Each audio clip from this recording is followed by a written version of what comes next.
But yeah, we're doing SummerSlam 2023, and we have a third voice in the room. Thank you so much to our friend Jacob for coming back to what many consider the second biggest show of the year after us three attended the big show of this year, WrestleMania 39. SummerSlam is in the books now. I'm so happy we have an ass boy reviewing the match with us, reviewing the show with us. Boy.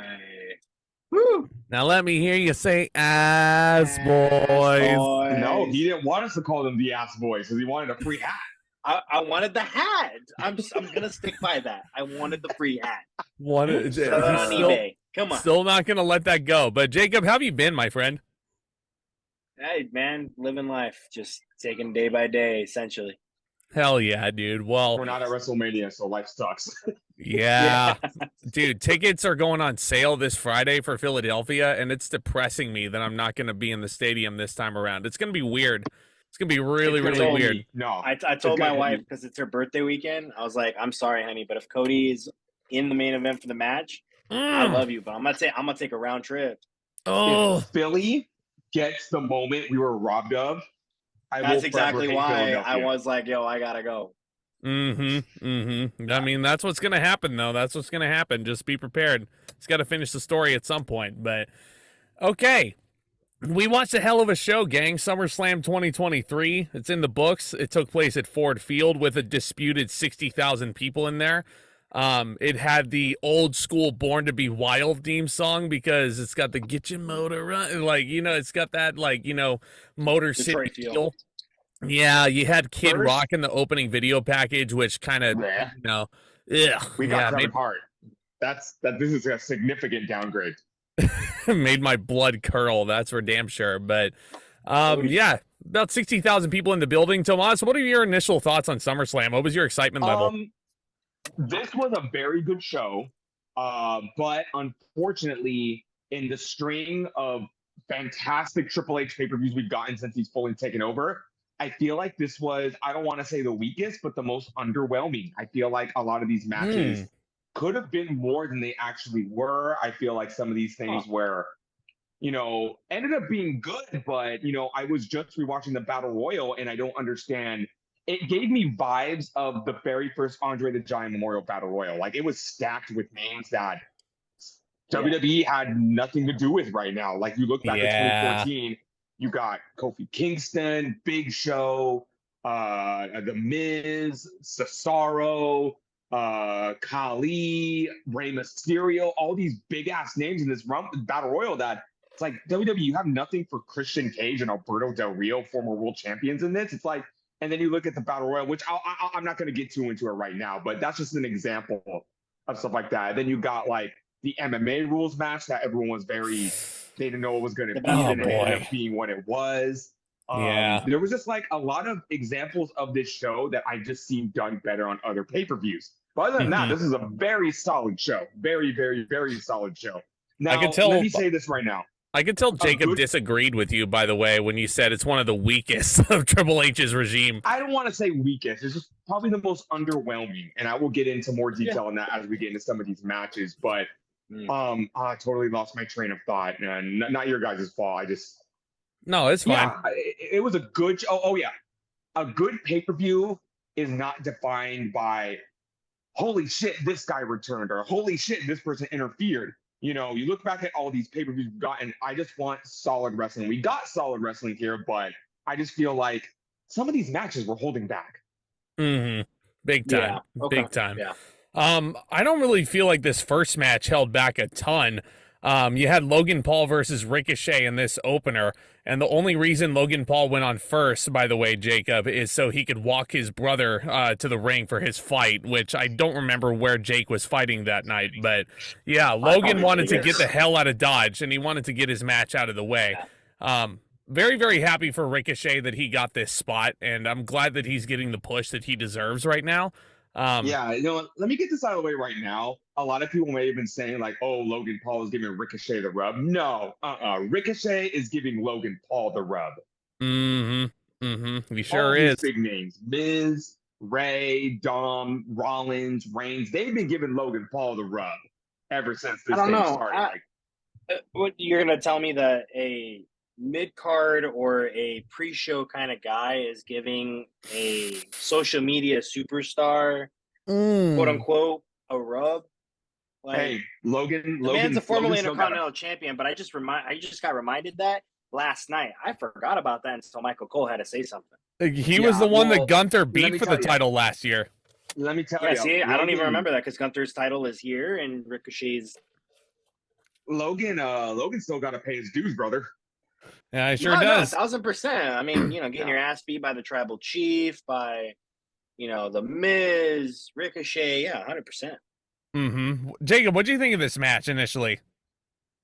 I thought it was going to be a spot fest, and it kind of was. Mm-hmm. But we all knew that it was going to be a spot fest coming in. I just wanted to see from the time the show started to when the bell concluded the match, how long it was going to take, just because of the fact that I knew he was flying over to, try and be with his brother on his fight. And Totally. I was hoping it wasn't going to cut the match short and screw Ricochet out of a potential moment that will, propel him to be something better than, oh, he's just a high flying kind of guy.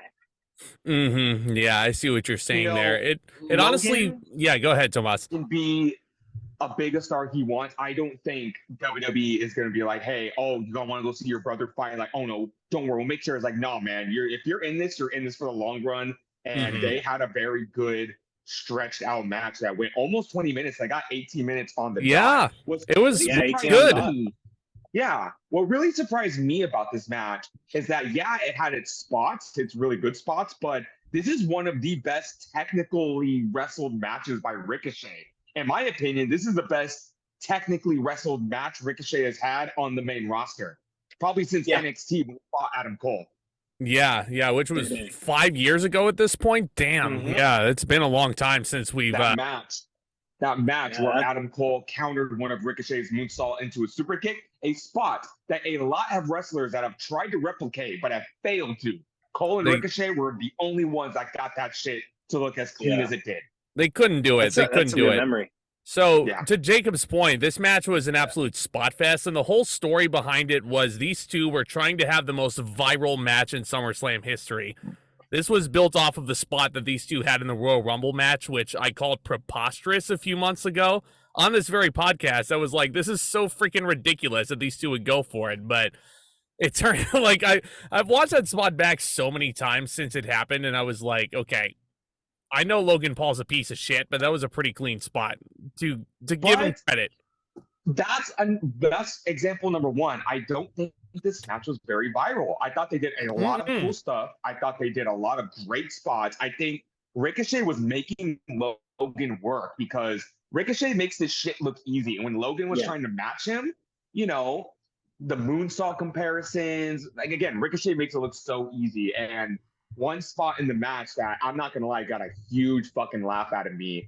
Logan starts imitating Hulk Hogan. He hits a big boot and then hits a pretty impressive split leg drop. And Michael Cole says that he calls that the Hogan paw. I'm not gonna lie, that got a fucking laugh out of me. That's the first thing I thought of. I was like, "Yo, Tomas is gonna mention this in the fucking podcast." He's a pun master. Fucking hilarious. Oh my god, that is fucking hilarious. Because and Ricochet, I love it. I hope he does it more though. Yeah. Logan's getting heat either way. Yeah. Because if you're a Hulk Hogan hater, you could be like, "Oh, of course he's gonna, idolize the piece of shit." But if you're a Hulk Hogan mark, you're going to sit there and say, how dare you imitate the greatest of all time? So either way, Logan's getting heat, and that's what he wants. Ricochet also hit a people's... It's very, very smart. Ricochet also hit a people's moonsault in the match, so you want to talk about imitating the greatest of all time. I like that. That was pretty cool. Yeah, I mean, people have compared him to The Rock in terms of, presentation and, overall presence and aura, so... Yeah, no, I mean, I really enjoyed the match. But to quote Michael Cole, the match was great, but the finish sucked. Because one of the members of Logan's camp... yeah, go ahead. So I was a little, again, I was half awake at 1 a.m. watching this match. So when I saw this finish, I was kind of like, I get it. I mean, I don't know. If they didn't go this way, how else would the match end? Because give Triple H props for actually protecting Ricochet and not just having him go. I know Logan was going to win this match, because he lost to Reigns, he lost to Rollins, he lost Money in the Bank, he lost the Royal Rumble. Say what you want about him, but they're paying this guy a lot of money, and I'm pretty sure Logan just doesn't. You can't have him lose 100% of it. As much as I would love to see him lose all the time, but if you're going to have him lose all the time, then why bring him in? Yeah, so I was listening to a different podcast to jump in really quick on your thing, and they were saying that he needed the win because if you look at it character standpoint, he's supposed to be a heel, right? He's supposed to be a bad guy, and you can't boo a bad guy that loses all the time. That's a jobber. Yes, that isn't gonna be a heel. That super stardom viral moment kind of thing isn't gonna pan out if he doesn't have some wins in the column. I mean, look at Miz is a great example. I love the Miz from day one to now, 100%. But he is by far, he doesn't have that that it anymore because he just loses every time he's in there. The Miz is a jobber now. TV, unfortunately, but he's a very highly paid jobber with a because Canadian wife. Yeah, I don't want to go too off topic, but you can throw anybody in the ring with the Miz, and it's going to be a good quality match. But Jacob, I 100% understand where you're coming from. I knew Logan was going to win this match. So basically, and I was getting flashbacks to WrestleMania with KSI, but another one of Logan's goons slipped a pair of brass knucks. After, by the way, excellent spots in this match. I want to talk about real quick how Logan and Ricochet kind of made up for Money in the Bank by doing a Spanish fly on the outside. That looks so crisp. It looks so clean. Yeah. I got to give the devil his due. They were doing some pretty cool stuff. But after Ricochet fails a shooting star press and Logan gets his knees up, somebody on Logan's crew slips him a pair of brass knucks, and he hits the one lucky punch, but he does it right in front of the referee. And I'm just like, you didn't see that? But at the same time, let's take a page out of our friend William Regal's book. You can't see the knucks, really. If you hide it kind of well, because he kind of just sideswiped Ricochet's jaw. And if he doesn't, you do it fast enough, you can't really see the knucks. And if you do what Regal does and quickly slip them into your trunks, can't really see it. Yeah. Yeah. So, no. Hey, I'm with you there. Studying tape, and if he is, good for him. Oh, totally. I mean, yeah, I'm with you, Tomas. I kind of expected Logan to win. I was really holding out hope that Ricochet would win, but I totally get Jacob's point that you can't really have Logan lose all the time, because otherwise, why have him wrestle if he's just coming in to be a viral person that loses to everybody? Because that virality loses itself, and then his stock plummets. But also, look, guys, he's taken a lot of L's to some big names. It's not like Triple H is sending him out there and say like, oh yeah, you're gonna bring in a lot of eyes to the product, you're gonna make a lot of money. So yeah, go ahead. You can pin Rollins, you can pin Roman Reigns, you can pin Rey Mysterio, you can pin Gunther, you can Triple H knows he's not stupid. It's like, I'm gonna put you in the ring with Rollins. I'm sorry, you were losing to Rollins. But Ricochet is a guy that can kind of take the loss. Yeah. But at the same time, you can still, I don't think Ricochet is going to be hurt by this loss. I think, again, this helped him out more than anything. So the fact that Triple H saw Ricochet was like, you know what? You're the man, and you deserve a lot more. We're going to give you this high-profile match at SummerSlam. Ricochet still awesome. got a rub in in defeat, so it's not too much to complain about. But I'm going to give this match 4 stars. Four? Wow. I'm going to give this 4 stars. This was really fun, and I really enjoyed this. I hate Logan Paul, but his matches have been very good. But thank you for bringing up that point. Another story element to this is that Logan is the first person on the roster to point out that Ricochet is engaged to Raw ring announcer Samantha Irving. And throughout the entire match, she was teasing, hell yeah, that Samantha was going to have to announce Logan Paul as the winner. And she had to do it. And Logan, that piece of shit, looks at Samantha and says, say it again. Come on, say it again. But Samantha's smarter than that, so she didn't do it. It's like, bitch, I already did my job. I have nowhere in my contract to say I have to say it twice. And you saw and did you see the video on TikTok that WWE uploaded with her? No. It looks like she's like holding back tears, like, I don't want to announce this name, but she sees the guy give her the cue. She's gotta say it. And she sounds professional, but you can see it in her face that she's just hating it. I'm like, damn, that's a good sell. Hates Yeah, her you life. think A ring announcer. She couldn't have slipped Mike Rome $100. Like, hey, just take this one for me. I'll take your next match, please. Yeah. Here, you're the Raw announcer for this one. I mean, Yeah. she's That's also a later on. Raw announcer. This is a Raw match, and Mike Rome's on SmackDown, but not like that I would know, stop I'm just WWE saying. from doing it. But I was gonna say, You know? yeah.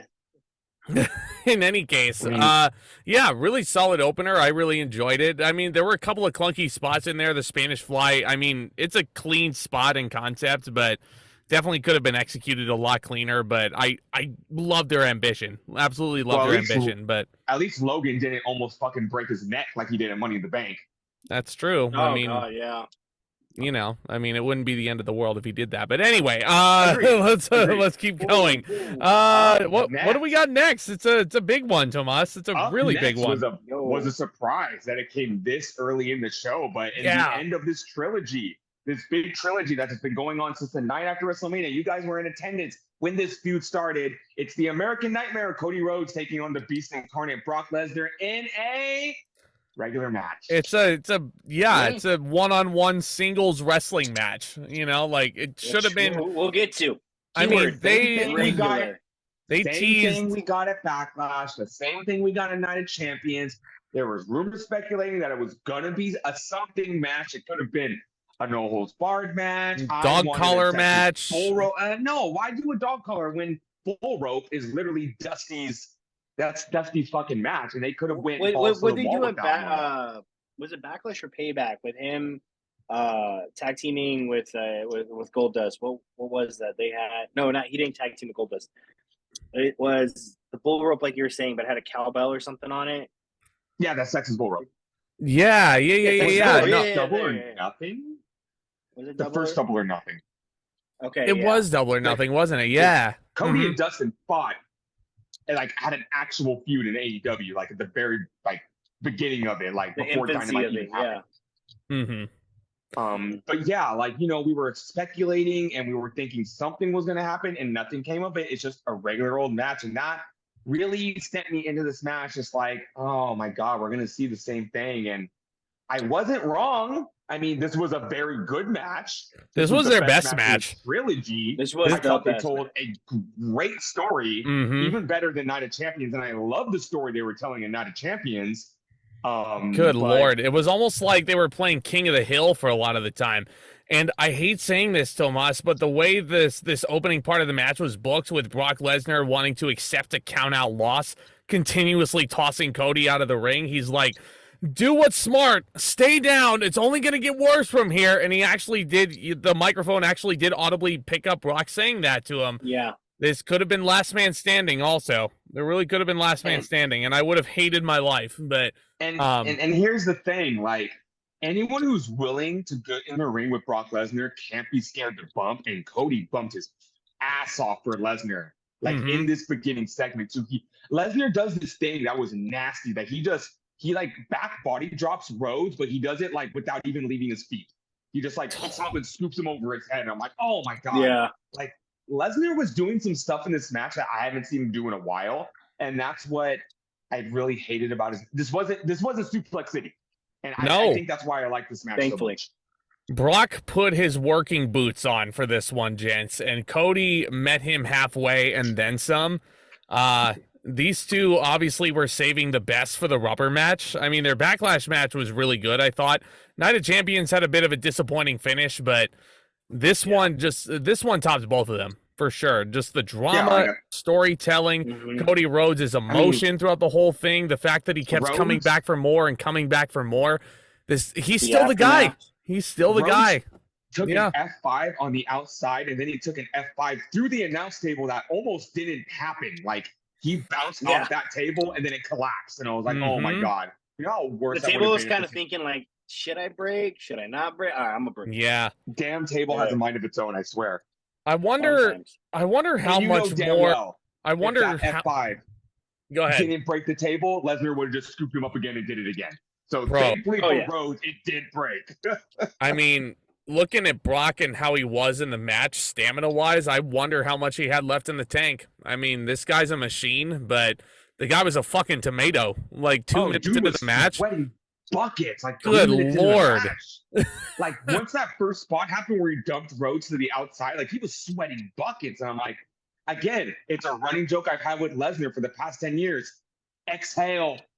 Like, I swear, at the beginning of every match, Lesnar goes, He doesn't. just holds his breath. That's how he does his like thing. Yep, there you go. He also, I didn't want to mention this, but Brock also needs new shorts. I missed that spot. I must have been drifting in and out of sleep when that happened. What happened? He sweats so much that his fight shorts were tearing in the front. Oh, They were disintegrating on live. Yep, just completely decomposed by the end of the match, and I'm like, God damn it! At least we know he's green. Yeah, They're decomposing. I mean, God damn it! Oh, But I will say though, like my wife's opinion on the whole match too, because I watched it with her. It was great. Is the whole thing like we all saw the promo for this, right? Like, did we all think that they had a eulogy for Cody Rhodes going into this? Because like it was like fight 1, fight 2, and then it's going to conclude in fight 3. Like the song choice for this, I was like, Cody might lose this because Brock might kill him or do Suplex City because he is the self-proclaimed Mr. SummerSlam, apparently. Yeah, he is. Oh, he is. It's a hard point to argue. Took a fucking beating in this match, and he did. Oh, let's talk about the spot that Zack hated, and I saw it, and I was like, Cody Rhodes used the steel steps, and yes, that's what I said. Normal match in the beginning. Where is the fucking disqualification? Where is it? They even said, "Oh, the referee's taking leniency on this match." I'm like, "That's not leniency. It's That's a normal match." Cody Rhodes. Yeah, it was borderline WCW. Because here's the thing: it was used once and then never used again.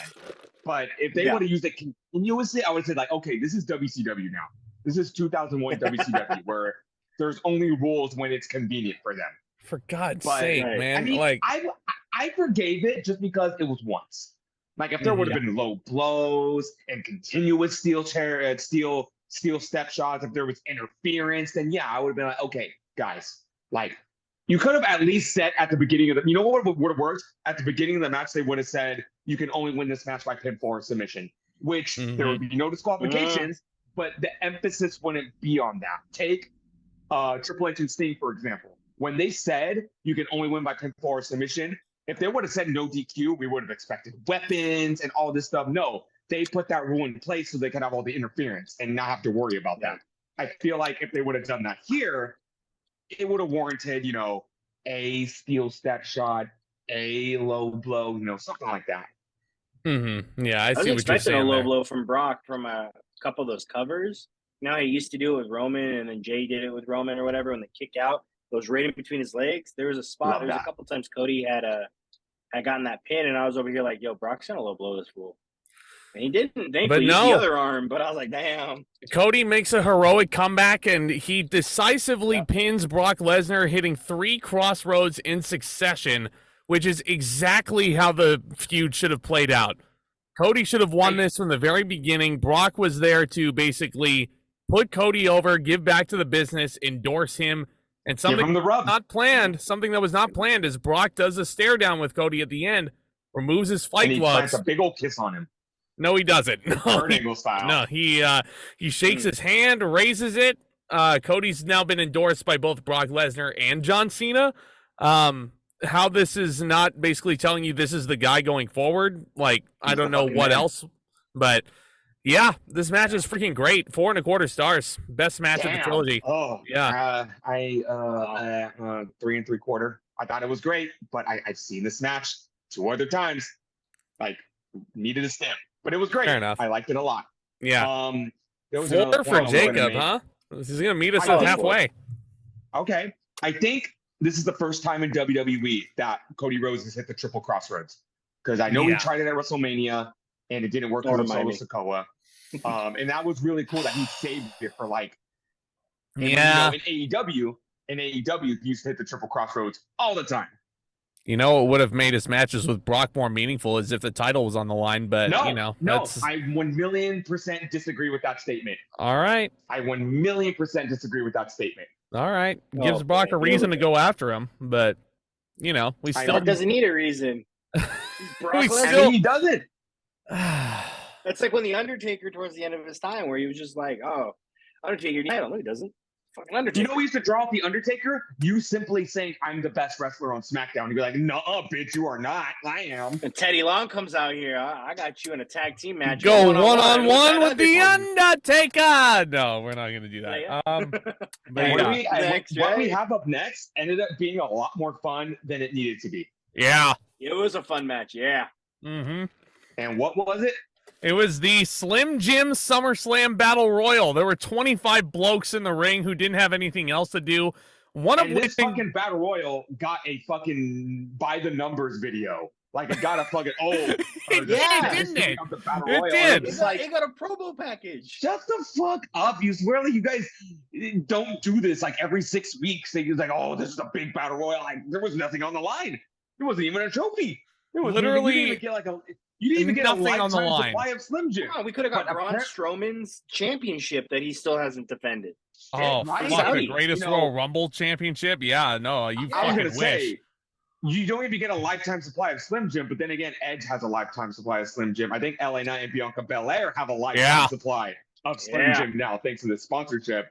I'm pretty Well- sure there's still cases of Slim Jim at Macho Man Randy Savage's house. Oh, probably, yeah. You know, his leftover family probably still has a freaking boatload of them. But yeah, winner of this battle royal then gets a lifetime endorsement from Slim Jim, which is weird because Bianca's not Which in LA it. Knight already got it because he's one of the Yeah. mascots. He's one of the spokespeople with Bianca Belair.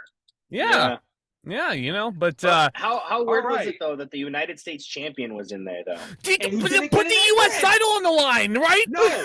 Okay, I'm going to disagree with that because I think that's a fucking cop-out to put a title on somebody. Oh, just throw him in the ring with 20 other guys and, like, that's not So fair. Ric Flair's I don't like Royal when they put titles Rumble on. doesn't mean anything. It does. That's a Royal Rumble match. I don't Because it think was it's It's a vacant. battle royal. I don't think it's fair to make Theory defend his title in a battle royal. I don't Yeah, think it's fair to have Theory have a longest U.S. championship reign longer than Dean Ambrose when they both don't do shit with the title. yeah, I mean, yeah. That's fair. Theory Give didn't it even to get an entrance LA in this match. Knight. You know who got entrances in this match? Sheamus, AJ Styles, LA Knight, and AJ Omos. Styles, the best wrestler on the planet, is in this battle royal, isn't he? Okay, Was- what is he doing right now? was He's in a the best never wrestler. ending. Hey. He's in a never-ending He's in a feud never with ending Karrion feud with Kross. Karrion Kross. I did Yeah. that on purpose. Yeah, I did that's that what. 100%. No, that's what the I forgot hourglass about that means. feud. No, that's what the hourglass means, Jacob. Once you get into a feud with Karrion Kross, it just never fucking ends.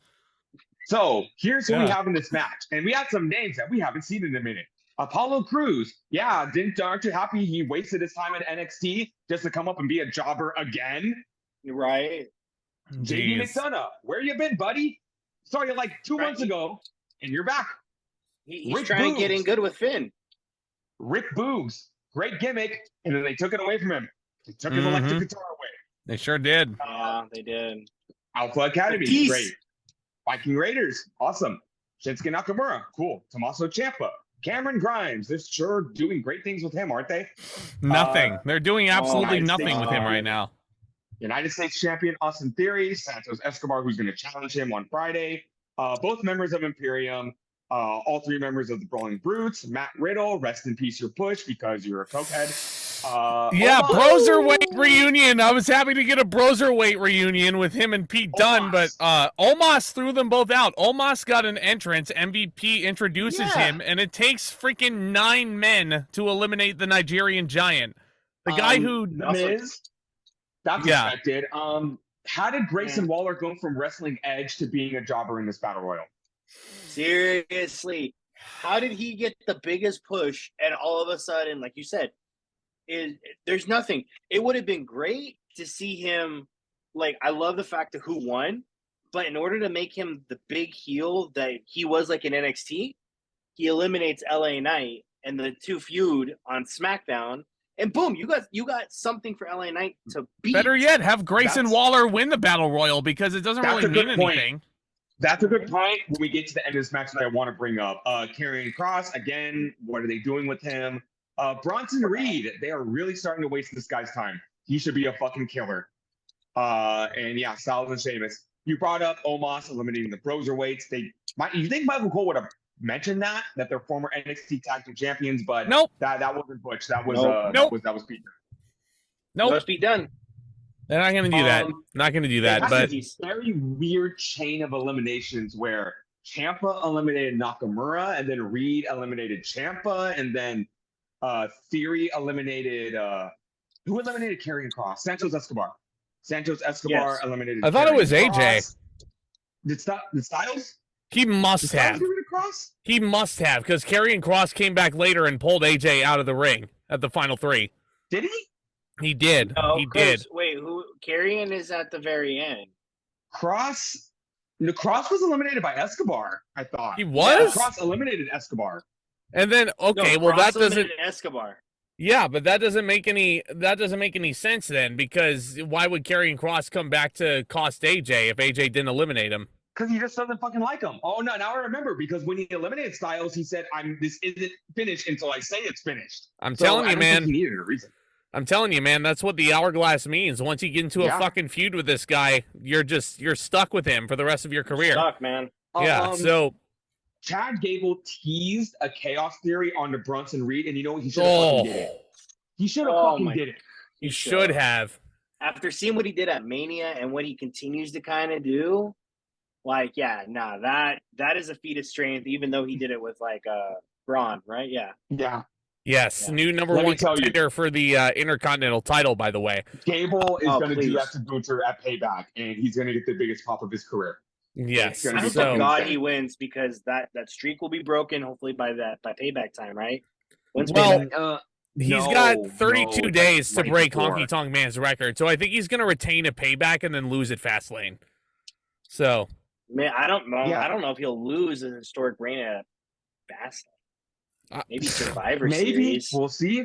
We'll see. But we get down to our final 4, which I think is Styles, Knight, Sheamus, and Bronson Reed. Yeah, Reed. And this is where I started getting a little nervous. Again, this battle royal doesn't mean anything, but it's just like WWE. We want LA Knight. Just fucking give it to him. Knight fucking eliminates Reed by himself. And then when it came down to Knight, Sheamus, and Styles, this is what I was thinking to myself. I'm like, okay, WWE, do you really want to risk Sheamus getting booed right now when he's the most over he's in his career? And the fans love AJ Styles, but he's not doing anything right now. They will turn on him on a fucking dime right now because he's not in anything meaningful. So do the right fucking thing. Well, and because AJ Styles is not LA Knight either. So he's not. He's not. Yeah. Him. He's my favorite wrestler. AJ Styles he's gonna go down as a great wrestler. He had the last match with The Undertaker, but he has not done anything with the OC. He has not done anything of any substance, I believe, at all since losing, to Taker at the last Mania he was at. Good point. They don't have numbers anymore. I can't remember. He had a good feud with Edge, but the build was good and the matches were disappointing. Yeah. That's what I'm saying. He was the best of all time, the greatest of all time. He is in past tense, but if he was retired today and he got inducted, let's say, at this next Hall of Fame, he had a great career for such a short WWE run compared to others. Damn right he did. And here's the thing. Styles is on a brand right now where he is very shackled. Mm-hmm. He can't go for the United States title because there's a guy that's so fucking over right now in LA Knight that there's no room for him to go there. Again, if Styles would have won this battle royal, he would have gotten booed. Yeah. Because he's not doing anything right now. And the world championship picture is taken up by the most intriguing storyline of all time, that there is no room for him to go in and challenge for the title. At least not right now. And he can't do the tag team titles because then he'll be taking away from his OC brothers. Yeah, exactly. Well, I mean, they could do the Freebird rule if they wanted to do that, but go for the women's title at this point. Screw it. Io Sky, beware. Fucking hell, right? Yeah. But so Sheamus and Sheamus and LA Knight are the last two. Rematch from SmackDown. Fuck me. WWE did the right thing. LA Knight hits Sheamus with the BFT. Okay, whoever said what? Whoever says LA Knight is not a good worker, what the fuck? He's leaping on the top rope like he's Shelton Benjamin. He's our generation's DDP. I'm telling you, man. LA Knight's not a good worker. Age is just a number. And then you saw Money in the Bank, he bumps his ass off for everybody. So I don't get, like, I've seen the report like, oh, LA Knight is an average at best worker. I'm like, are you fucking kidding me? Like, LA Knight's fucking awesome at his age. Yeah, and like you said, he wins the match, the place explodes, and it's crazy because this battle royal meant nothing. But I think this was WWE saying, like, we're gonna give him this win. It is meaningless battle royal. The fans are gonna go absolutely crazy. What other proof do you need that you need to push this guy? Yeah, no pun intended. You really do. Like, this was all the excuses. Really fun battle royal. Too much like The Rock. He's too much like Stone Cold Steve Austin.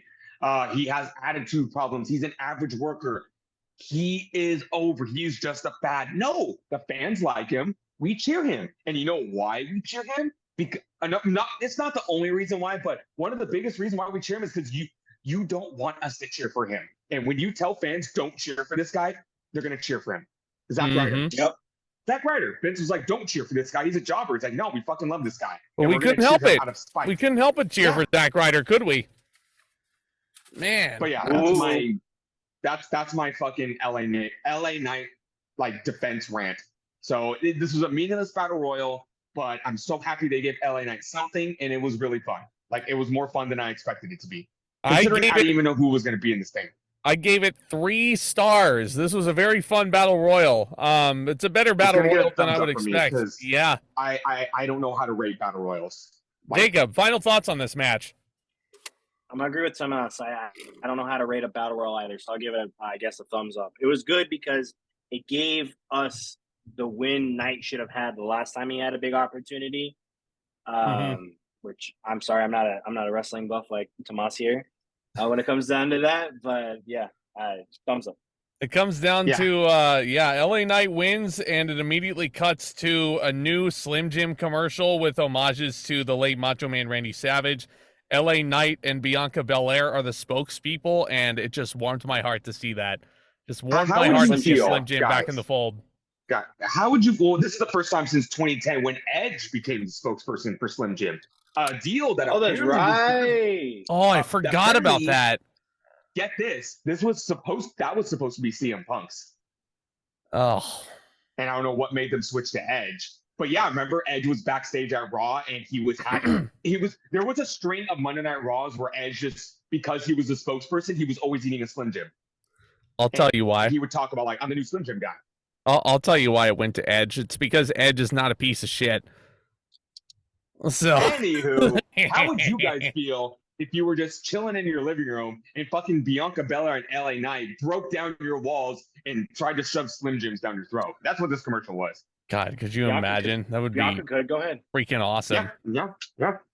I almost made a very terrible joke, and I'm gonna stop myself. That would be freaking awesome. On the internet, I'm not so careful. And up next, we have a match that honestly I was hoping was gonna surprise me because the build was pretty decent. Match sucked.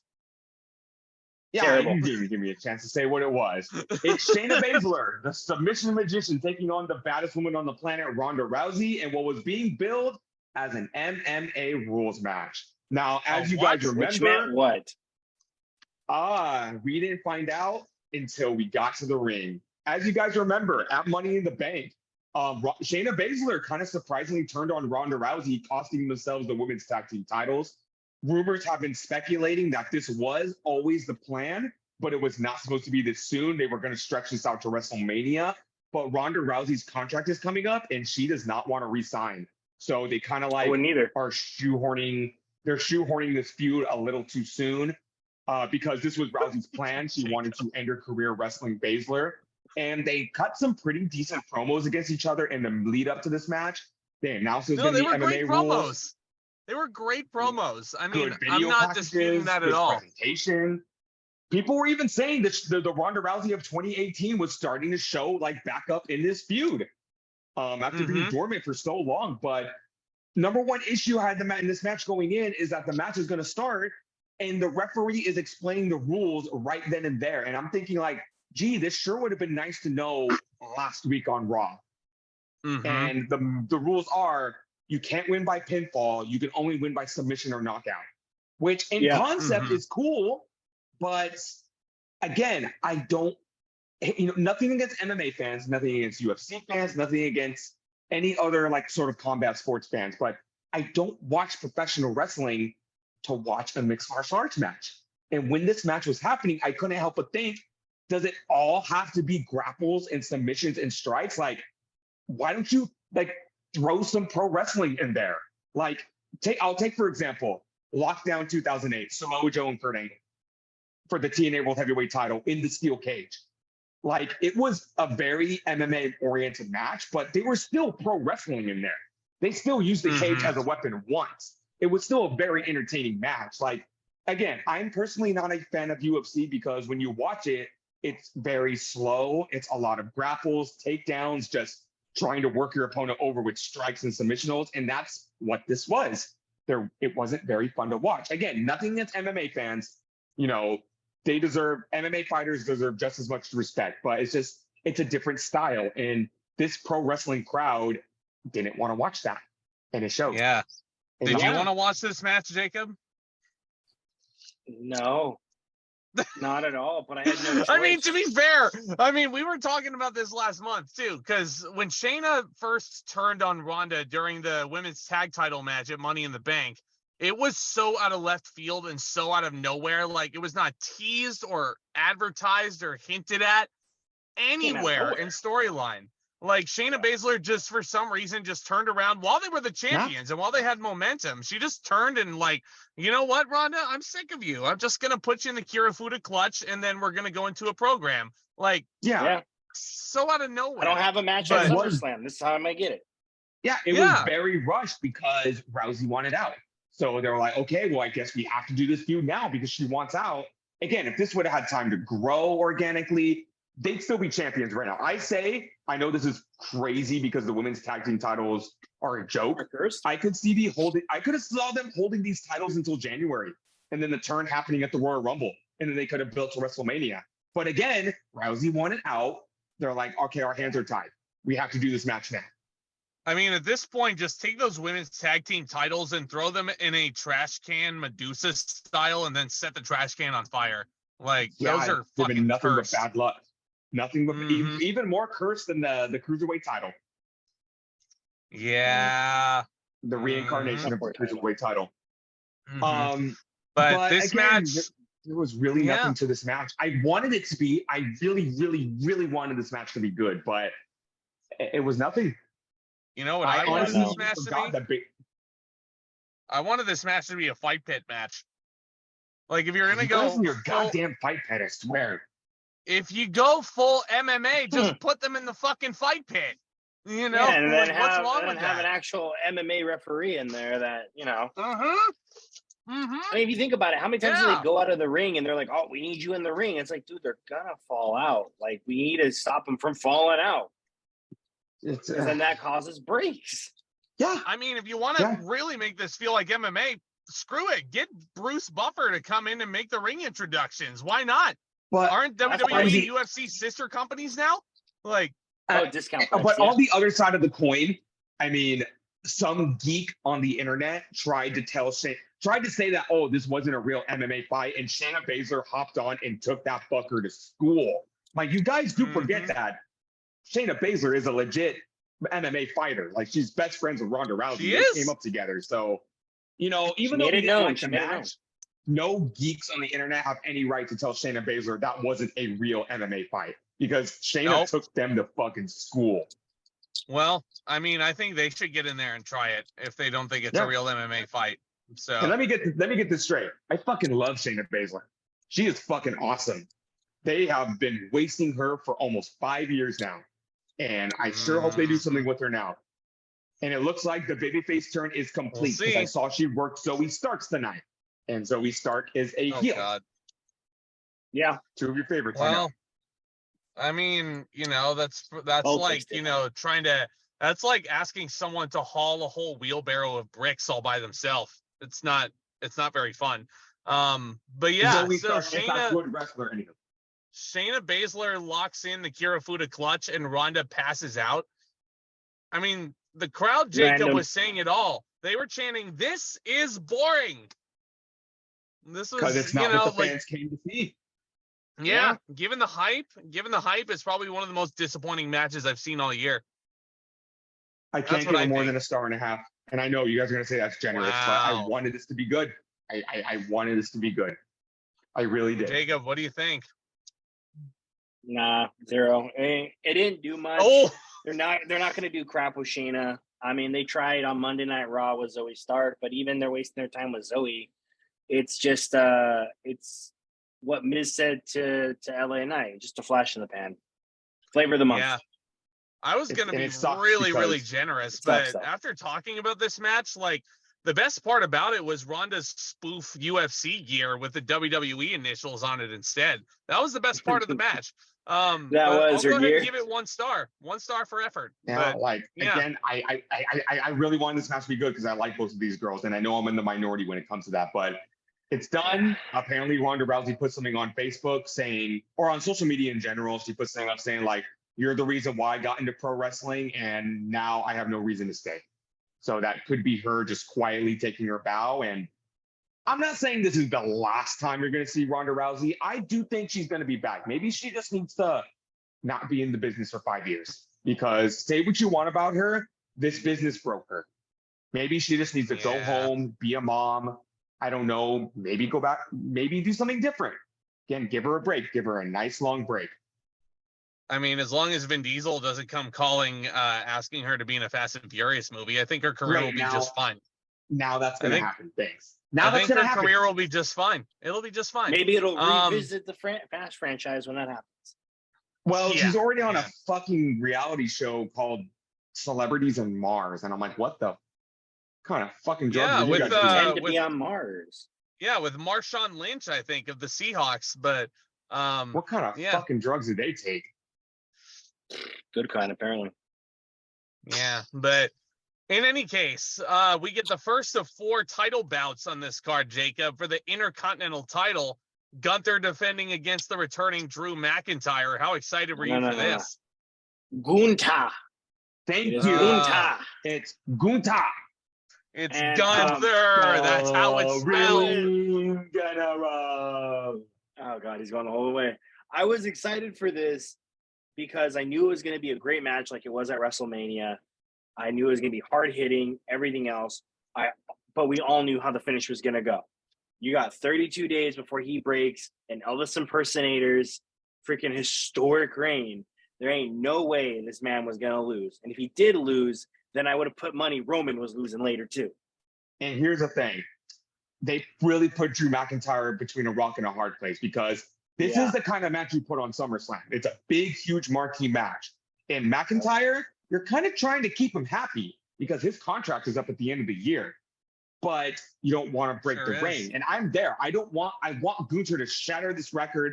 And I know you're tired of records, Zack, but fuck the honky tonk, man. Gunther is way more deserving of this title than honky. Can I tell you something to that point? I have said many times that WWE is making records not feel special anymore because you have all these people breaking records at the exact same time. Roman Reigns is on a tear. Gunther is on a tear. Bianca Belair was on a tear, becoming the longest reigning women's champion in company history. Gunther, at this point, because of who currently holds the record, I would much rather see Gunther break that record.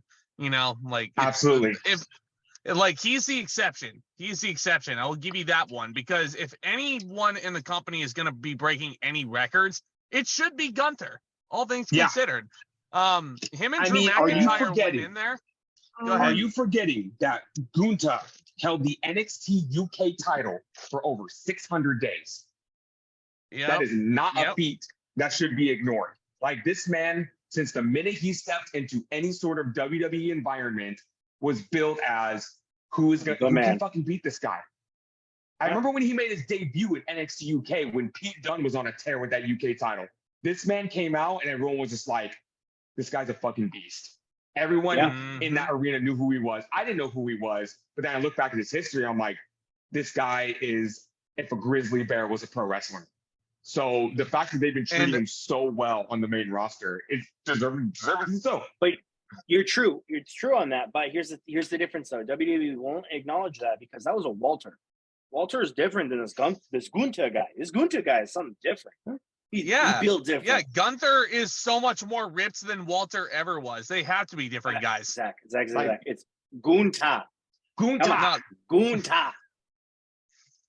Anyhow, so these two fellas get in the ring and they get to chopping.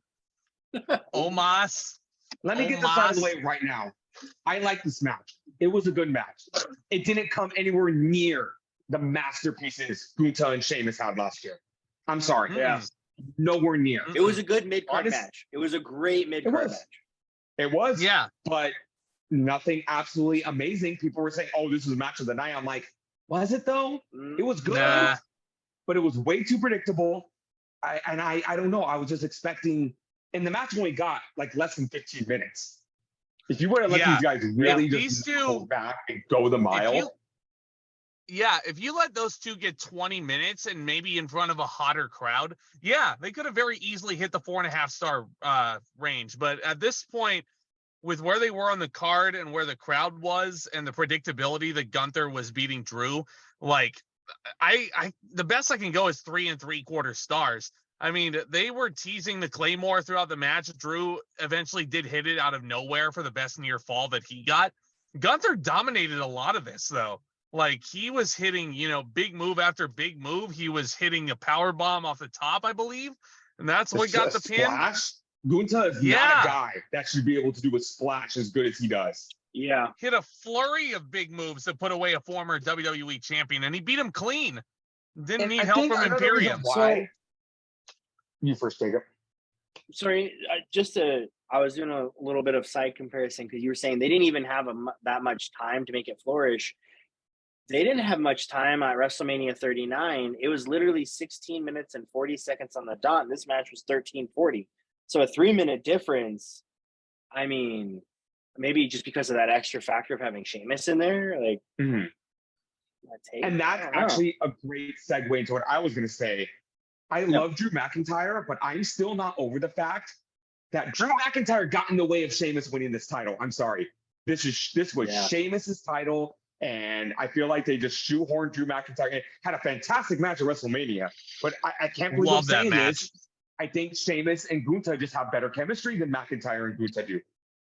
They do. It's crazy. They do. And there's there's nothing wrong with them. Yeah. There's nothing wrong with that. But I think McIntyre's character is stale. Like bringing that Scottish psychopath back from NXT early Raw, where he gets on the turnbuckle and looks like a monster when he gets in his entrance. Zack knew I was saying this in 2021, and that rubbed him the wrong way. It's just that Drew McIntyre's popularity peaked at the worst time. At the worst time. They strapped the rocket on this man, but unfortunately, he got shot into orbit and there were no witnesses, unless you were at home watching on a television screen. And that sucks. And I do think he should be world champion again one day. As a babyface, but it sucks. Oh, he will. He will. This man for sure got done dirty. He will got done dirty one day. He's in the wrong place at the wrong time right now, and there's a few people ahead of him in line for a world title push, I believe. But I just hope. I hope and pray, Drew, stick with WWE, please. Just stick with WWE. Oh and this is not. I'm a bigger WWE fan than I'm an AEW fan. You go to AEW, he'll be on fucking Rampage by week 3. Yeah. No, Tony's not going to know what to do with Drew Galloway. He's going to be on Collision. What are you talking about? He's got to fight for that real world title. Second in command to, Fight more punks head off. What? Anywho, I'm going to give this 3.5. It was good. Good, but not great. I'll go 3 3/4 stars. This was, a really good match, but I mean, if they got 5 more minutes, because it was 1-on-1 with the pace they were going, it could have reached that point that Gunther and Sheamus reached last year. But I thought it was solid for what it was. Definitely not Gunther's best match on the main roster, though. Far from it. Far from it. I think. I'm going to say this right now because we're recording this after SummerSlam and after Raw. The fact. Gunther and Chad Gable are going to have a better match. Hands down. Hands they down. Will. Because wait. They're right gonna now, tear the house as we down. speak- They're gonna tear the house down, man. I can't right wait. now, as we speak, the fans are more invested in Gable than they are McIntyre. Yeah. Oh yeah, They are. yeah. McIntyre needs to go back to the drawing board. He's been a face for way too long. We know how the game plays. 3 He needs years. to come back randomly, attack somebody, become a heel, and then run with that. Get rid of the stupid sword. Get rid of all that. It's ran its course. It's really ran its course. It's ran its course. Zach's gonna If hate me say anybody- this, but when he came in as Dolph Ziggler's heavy, like he was a fucking monster back then. Yeah. If anybody better- needs that a was a heel better turn right McIntyre now, then. it's Drew McIntyre. Yeah. But Um, anyway, but yeah, anywho, good match. up next. Title matches keep coming though. yeah, up next for the World Heavyweight Championship, it's Seth the Freakin Rollins defending his championship against the Demon. I know he's not the Demon. I'm just saying nicknames here. The Demon Finn Balor, leader of the Judgment Day, in a rematch from Money in the Bank. I had some feelings about this match going in, and I feel like I was in the minority. I was the one guy saying, don't put the title on Balor. And let's get into this right now. Rollins has been the workhorse in WWE for the past 2 to 3 years. He hit rock bottom in 2019 when all the fans fucking turned on him. He had that terrible finish at Hell in a Cell. The fans were absolutely tired of him as a babyface. So what did he do? I thought that was a He pretty heel? great finish. I know you did. That was a pretty great finish, man. Yeah, Oh, I I don't know bet what you you're loved talking it, man. about. He turned Yeah. heel. He became the Messiah. He showed everyone why he was great again. He became the visionary, and he outworked every single person on the roster when there was no world championship to be won, having matches of the year, feuds of the year. And now he got that reward in the World Heavyweight Championship. I'm sorry, you do not take it away from him 2 months later. Well, Yeah, I mean, yeah, he's the world heavyweight title is. And side question, really quick: is this a part of the lineage of the original world heavyweight title, Big Yes. Bull WCW? It is. Okay, Yes. so they dissolved Well- the WWE World Heavyweight Championship and put this on Seth then. Because Oh, remember, wait, the no, whole reason. Triple H said that this is continuing from 2013. So, So when Cena Randy and Orton- John had it. Yeah, when they unified the titles, they're saying the lineage is from that World Heavyweight Championship. So Yeah. yeah. Triple H, Ric Goldberg, Flair, Shawn Michaels. Shawn Michaels, yeah. Chris Benoit, Okay. Randy So- Orton. Yeah. I mean, yeah, you got to add Chris Benoit. Sorry. I will say this: Seth Rollins, great workhorse, everything else, terrible fucking champion. I cannot wait for somebody to take it off him. I don't give a shit if it's Logan Paul. Hell, Okay. it could Wow. be Tozawa. He's a good workhorse. I believe he's just a terrible world heavyweight champion. I'll meet you halfway. I cannot fucking stand the championship to being defended every single week. I am against that. So Maybe that's hard. why it's killing it for me too. Yeah. I hate championships. You know what else I'm fucking tired of? Open challenge reminds it. No. Not a world championship. A world championship You're not John should Cena. not be open challenge. Not Nope. an open challenge for the world title. The fact that Seth Rollins just let a guy from NXT challenge for his title, that hurts Oh it. my god, yeah. That Just to hurts it. get was views so on dumb. NXT. Yeah. Oh my That was so So dumb. I will Just agree to with pop you on a that. rating. Brian. I want Rollins to be booked in solid feuds and defend the title once a month at the pay-per-views. Call me a traditionalist, but him defending, him just going out. Who wants a shot at this title? Come out, Damien. And he's gonna beat them. He's gonna beat them. So that's Yeah. my thing. I just want. with his kick move. Well, Ooh. and that's why I was so in the corner of Finn Balor winning this title at this show Yeah. because it had been built Also, up. Matt Riddle Finn could just Balor- walk up to Finn Balor the next time and be like, "Hey, give me a shot at your title." Okay, like that's what I don't want. I don't like this No, title being But, defended on Raw. but they every wouldn't week. even do that because, like you said before, that Rocky is Here's taken why from I that man. predicted. Yeah, I mean, Let- just an example. So Sorry, Zach, Seth go Rollins, to your point, has been defending it constantly on TV. And that was partially why I was okay if Finn Balor would have won. Because, Right. like, if you just said, oh, it's way too early for Seth Rollins to lose the title here. That's what we said 3 years ago. Oh, it's too early to take the title off of Roman Reigns. That's what we said last year, a couple years ago at WrestleMania. No, it's too early to take the title off Roman Reigns. Daniel Bryan or Edge can't beat him. Oh, it's too early to take the title off of Gunther. I wanted Danielson to beat Reigns. I thought Reigns held the title long enough at that point. Little did I know I was in for a ride for another 2+ years. Yeah. Still on that coaster, baby. When Roman Reigns won the title, I wasn't allowed to leave my house. It was illegal to leave my house. That is what I'm saying. I am so fucking sick of everybody breaking records in WWE all the time. I'm just saying, Rollins can hold the title for 6 months. Have a healthy reign. If he lost the title right now, it's like, oh, well, hope you enjoyed your 60 days as champion. Yeah, well, he can win the title why back. not? He could match Tony Storm. I don't want the title hot potato. I really don't. And here's another thing. I love the Judgment Day. I don't need to see them on my TV screen 3 times a week. Yeah. Well, I mean, I wanted like, that visual of Judgment Day holding all the gold. Too much. I'm so down for Dominic holding the North American title. I am. But turn on Raw, Judgment Day. Okay, turn on NXT, Judgment Day. SmackDown, what the fuck? You guys aren't even on the show. Why are you here? With that being said, then overexposure. With that being said, then wouldn't you consider the Judgment Day being the workhorse? Then why not give it to Finn? Why not give it to Damian Priest on a random cash-in or whatever? Because they are working 3 different shows, plus I'm assuming they're live events, which is more than we can say about Rollins. I mean, yeah, I see your point. Yeah. I definitely see your point. I'm a Rollins mark. I'm a real Rollins mark. I want to see him hold this title for a while. If they would have held off this feud for 6 months down on Royal Rumble, I say absolutely put the title on Bálor. But I'm just like, let this title reign breathe before we I feel like So here's why I was such a big advocate for Finn Bálor. Shawn Michaels. Here's why I was such a big advocate for Bálor, right? So I was looking at the big picture going forward. Remember, Damian Priest is Senior Money in the Bank. It would be very enticing to really build up this cash-in over a good another couple of months with Finn Bálor holding the title.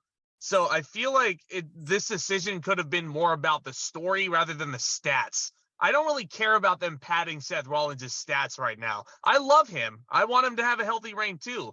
But I feel like it should be more about the story. You know what I mean? And I feel like Finn Bálor holding a world title, Damian Priest knocking on the door with the briefcase, I think that's a much more enticing story than just holding the title on Rollins now.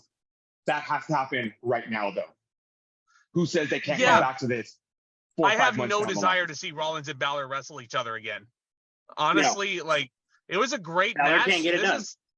This is my match of the night, but he's had 2 chances at this point, and I'm like, give Rollins fresh opponents. Give Rollins fresh opponents. And like Shinsuke Nakamura now. If Bálor would have won the title, we probably would have got match 3 at Payback, the rematch. Yeah. The imaginary rematch clause that was supposed to not be a thing 4 years ago. They still do it. So anyhow, I was ready. These two, These two have a really great match, and it's far better than their match at Money in the Bank, I thought. Miles better than their Money in the Bank match. Oh my God, I was so disappointed by that match. Yeah, I love the callbacks to SummerSlam 7 years ago, too, with Finn Bálor painting the spot where he tore his labrum muscle in that same match. 7 years he's been waiting for this. Seth Rollins comes out wearing the same vest that he wore when he injured Finn Bálor, like the ultimate troll. Damn, that's something I didn't even notice until Michael Cole brought it up. Fucking love that shit, man. Seth Rollins is the master of mind games right now. It reminded me of him coming out in the Shield gear when he wrestled Roman Reigns. That's my out wearing Dusty Rhodes' polka dots inside Hell in a Cell against Cody. I can't wait to see what else he does to troll his opponents. Like, it was great. He's the best. I thought the story in this match was a lot better than Money in the Bank 2, especially with the ending. And also, if that's really the reason why Rhea Ripley didn't have a match, and that is the biggest fucking cop-out. You mean to tell me she can't wrestle and interfere in this match at the same time? Come on. You're telling me that this dominant world champion hasn't defended her title, and God knows when was the last time you remember Her defending it. Rhea Ripley, fuck. Night of Champions. Yeah, Night of Champions against Natalia. Yeah. Squash match. And a squash match, yeah. Wait. Yeah, there's Backlash before Night of Champions? Yeah. So that right. Zelina. Okay. I was like, I remember Zelina's was a squash match, basically. Yeah, there's no credit. Anywho, we're getting way ahead of ourselves. This was a fantastic match. I love this match. This was my second favorite match of the night. I love that Finn Balor hit that buckle bomb on the outside, the same move that injured him 7 years ago. And he's like, how's it feel, Seth? Yeah. You know, so great. That AEW has the wherewithal to ban. Meanwhile, in WWE, Rollins has tore someone's shoulder and fucking broke someone's neck with that move. Ended a career. Ended Sting's career. Ban the curb stomp for 3 years. That's the problem. Oh. So we can get a ripcord finisher. Woo.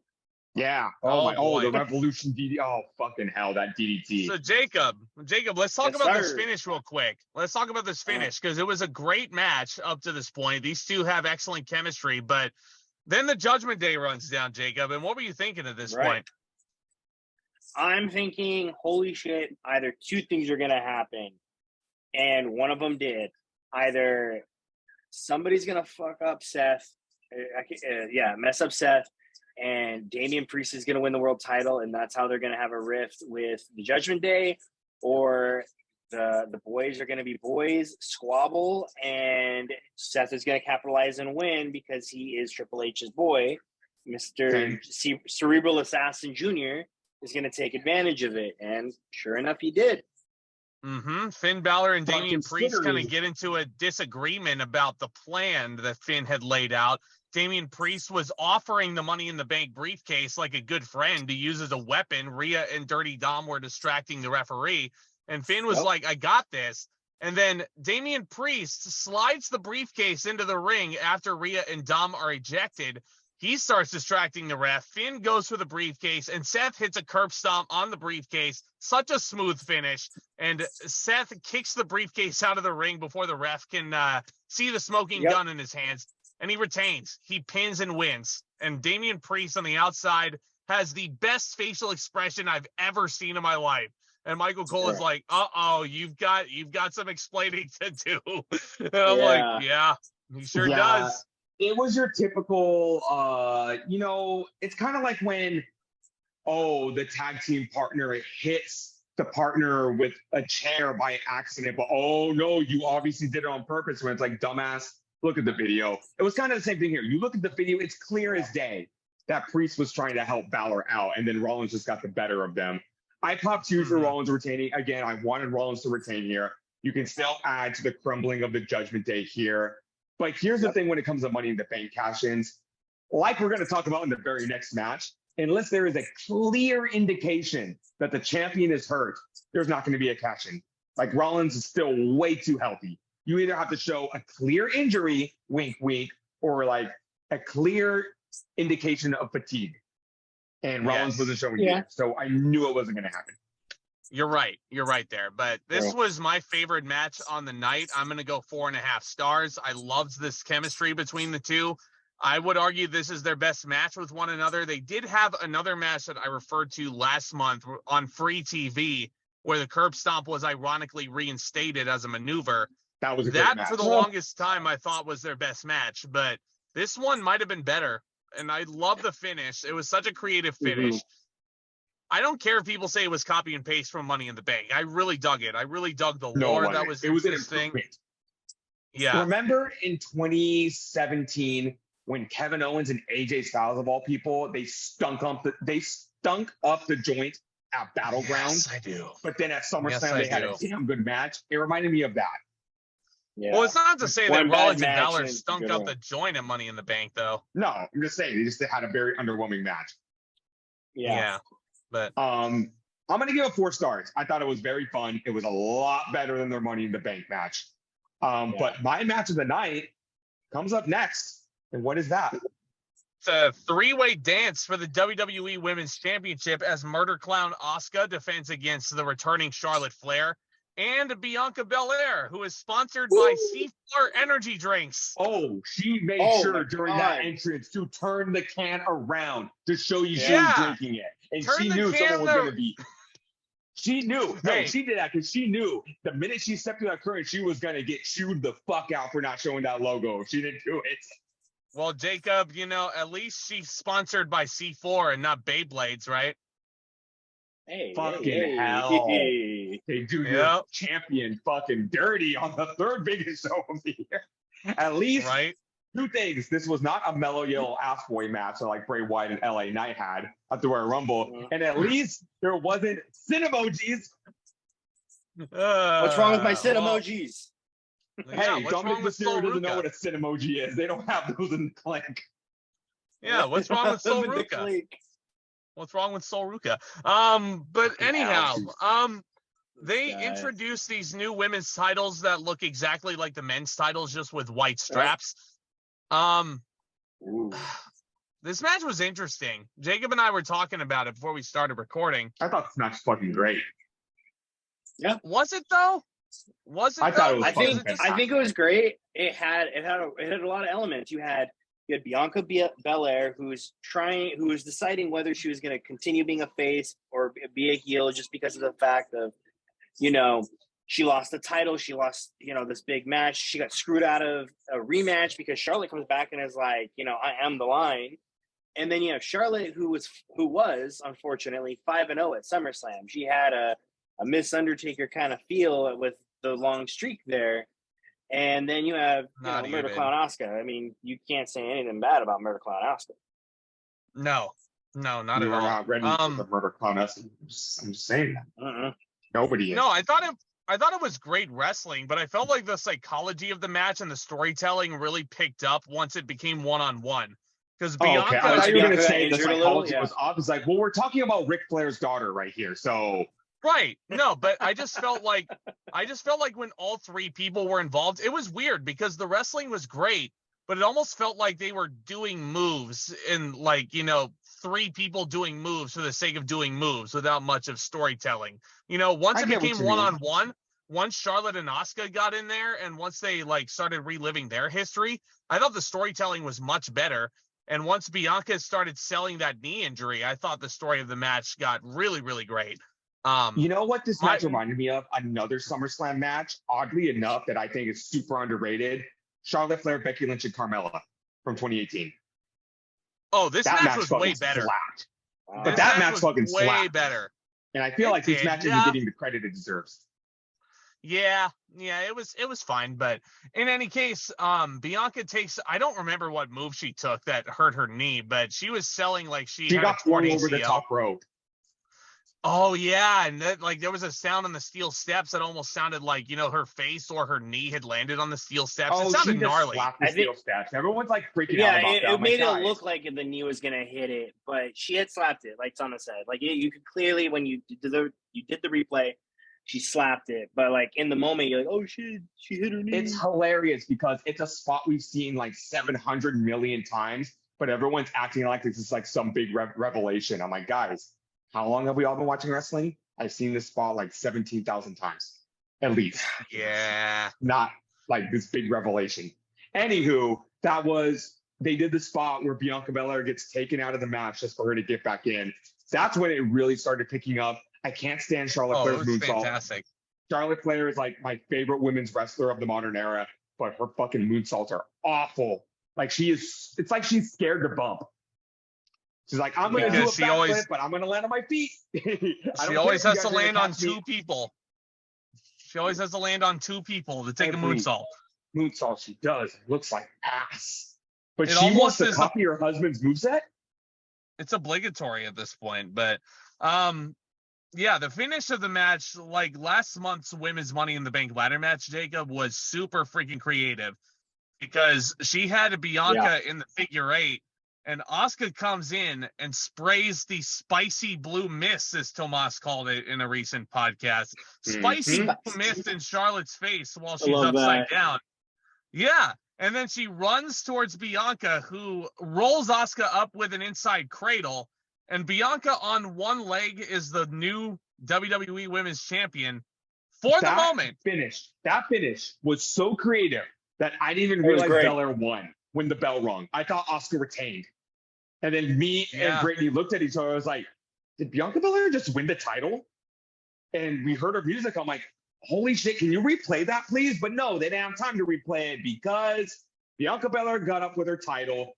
And the minute I saw her lip, I'm like, it's happening. Jacob, what happened? What happened, Jacob? The minute she stood up and went, I'm like, here she comes. Yeah, Io Sky comes running down with her music, not that stupid Damage Control music, and runs down and beats him.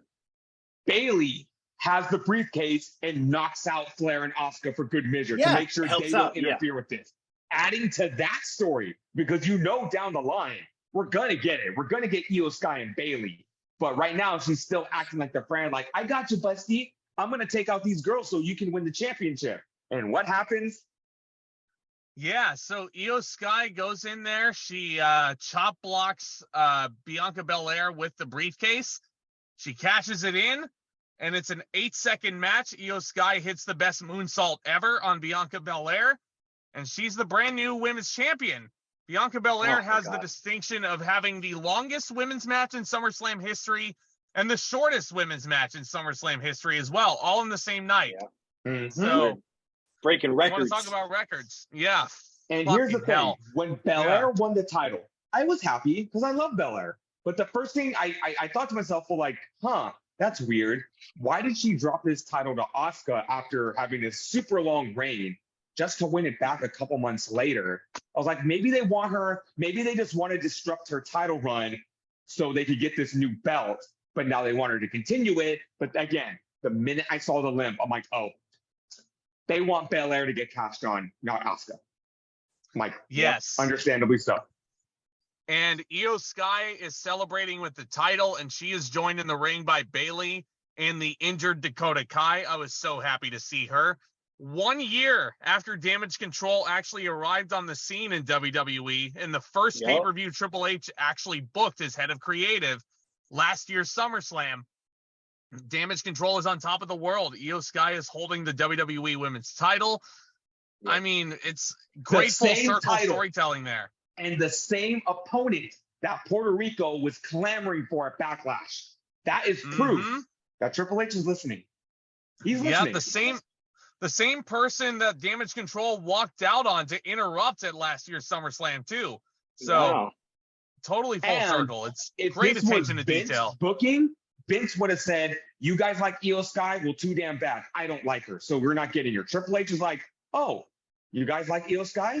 Okay. Be patient. You will get it, but be patient. That is Triple H's thing. I've noticed. Yeah, that is Triple H's thing. Like, he is not gonna give you the what's that phrase? The instant gratification. Instant gratification. He says, if you want this, you have to want it not just for 6 weeks. You're gonna want it for 6 months, and he is proving that so hard right now. And like the Bloodline story, you probably heard that. It's like, okay, fine. You want her? You're gonna have to wait. She'll win the briefcase. She'll win the title at SummerSlam. And she got a good pop, which is proof that she wasn't a fad. She was somebody the fans wanted all along. And it's fantastic. So much more satisfying. But here's the thing. Going forward, you got to keep her strong. Look at Carmella. Look at Nikki Cross. Look at, to an extent, Alexa Bliss. It's one thing to put the title on her, but you have to continue to book her strong as the champion. And that's where I'm getting kind of nervous. Io Sky is on a brand with a lot of sharks right now. Charlotte Flair, Asuka, Bianca Belair, Bayley. So those are mega stars that Io Sky is going up against. It's going to be hard to book her around them, but she has to be strong.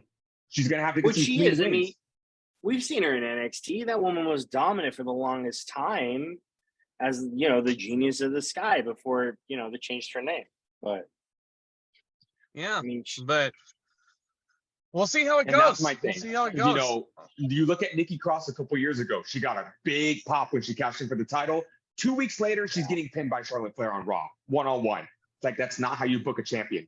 I get it. Charlotte Flair's your golden girl, but your golden girl can take a couple of losses here and there. And this is one of those instances. She doesn't need any more titles right now. Let's see somebody new with that title. And Io Sky is that person. Yes. Yeah, for I sure. can't wait to see where they take her with that title and that inevitable damage control implosion that I've been talking about since WrestleMania. Again, good things to come away. I would love to see Io Sky versus Bayley at WrestleMania for that championship. If they can somehow keep this title Throw on her Dakota Kai into the mix. Dakota Kai. I was just gonna say triple threat. Damage control triple threat. Make it a damage control triple threat. Yeah. So, really good. Yeah, solid match. It got better towards the end, but it's gonna be curious to see where Io goes with this title. Jacob, thoughts on this match? I'm gonna give this whole segment 4.5 stars. I loved it. This was my match of the night. Wow. I loved it. Wow. There you go. I would probably give it, I'd say like 4.25. 4.25, Okay. just because of the cash in. The match was okay. I was rooting for Charlotte the entire time because I wanted that streak. I'm a guy with streaks. I love streaks. So that came out wrong. But I would love to have seen her go 6-0. Gross. I would love to see her have gone 6-0 at SummerSlam. So that way there was somebody with an undefeated record. I mean, right now, in terms of the women, it's only Belair now that has it at WrestleMania. I mean, Charlotte Flair did not get pinned. So yeah. So true, but there is Io Sky. Io Sky takes her women's version of the fake Snoop Dogg title, and she goes off, Come on, and Thomas. does her thing. Yeah, where's the instead of the Snoop Dogg title, Dogg he can get the women's championship. There you go. Yeah. No. Which means I'm not buying the new WWE Championship either. Anywho, speaking of, before we get into the main event, there was something announced on the show that is going to be pretty important going forward. They have swapped commentary teams. Michael Cole and Wade Barrett are moving to Monday Night Raw. Michael Cole will be working both shows, though, because he will be joining Kevin Patrick and Corey Graves on SmackDown. I think this is done for a couple of reasons. The confirmed reason, Endeavor really likes Michael Cole, and they want him on both shows. That's fantastic. Yeah. Michael Cole was on the best run of his career ever since he got that old man out of his ear. And I think they want to move Kevin Patrick specifically to SmackDown because I think 3 hours is too much for that man. I don't hate Kevin Patrick, but he's not the strongest commentator. Yes, and having him work with someone like Michael Cole and of his caliber, it will really help him develop as an announcer. It will really help him develop. Again, this is the best work Michael Cole has done in years because he gets to be himself. Michael Cole has been SmackDown exclusive since 2019, I believe. And he's had a really easy schedule of just 2 hours on Friday and pay-per-views.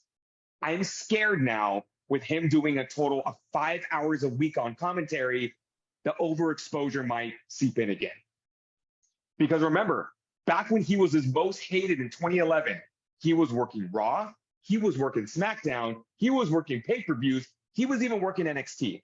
It was a little too much Michael Cole. So I don't want to see the overexposure or the fatigue set into Cole. And I just wanted to bring that up now because it made me think about that when I saw this commentary switch. I'm like, okay, cool, Wade Barrett on Mondays. Cool, Michael Cole's back on Mondays. Ooh, he's going to be on Fridays too. That might be a bit too much. Oh, my God. Oh, my God. You and your belt. Is that the Raw Women's title? Yeah. Why are you upside down? Oh, there you go. There we go. Yeah. Sorry, I got off camera because for my anniversary this year, I bought my wife a replica WWE Women's Raw title. Damn. And so I was like, "Oh, this There is you perfect. go. It's a kid's one. It's a kid's one." I'm not that rich, guys. It's a There kid's you go. But it's real. But that WWE Championship in WrestleMania was pretty legit. Yeah. All right. Yeah, there you go. It's main event time. Speaking of the WWE title. Right there. Here we go. It is probably one of the most hyped up main events in SummerSlam history. It is Tribal Combat for the Universal Championship as main event Jey Uso challenges the Tribal Chief Roman Reigns. Tribal Combat is just a fancy name for No Holds Barred, but the winner of this match will not only win the Universal title, they will become the Tribal Chief. That was a dead giveaway for me. I thought that was a little unnecessary. I know it added to the story and to the drama, and I love the build to this match. Like we've been talking about with Money in the Bank. For the first time since 2019, Roman Reigns got pinned by Jey Uso. The split was complete. The Usos had defected from the bloodline. Jimmy Uso was injured, kayfabe injured by Roman Reigns. So Jey stepped up to the plate and he challenged Roman Reigns to tribal combat. Roman Reigns said, do the elders know about this? Jey said it was the elders' idea. And I'm going to bring this up now because it's going to play a big point into this match. Apparently, the rules of the tribal combat are it's no disqualification, but nobody from the family can interfere. Remember that. They even made that apparent right away when Solo Sikoa went to go spike Jey Uso and Roman Reigns stopped him. He's like, no. You know the rules. Nobody can attack each other going into this match or during the match. Okay. Again, I don't want to. I don't want to bury the lead. I'm just saying that's going to be very important going into this match. Jey Uso is main eventing SummerSlam, and that is fucking awesome. Yeah. No, so it's amazing. Jey Uso makes his entrance, and this is something that will be in Jey Uso's Hall of Fame video one day. He gets up on the turnbuckle and he's doing this to the crowd. He's hyping him up. And everyone in the audience, it's like straight out of Attitude Era crowds. This shows you how hot WWE is right now with them popping for guys like, by popping for guys like LA Knight, for popping, for every little thing on the show, popping for Io Sky's cash in. Everybody's freaking into this thing.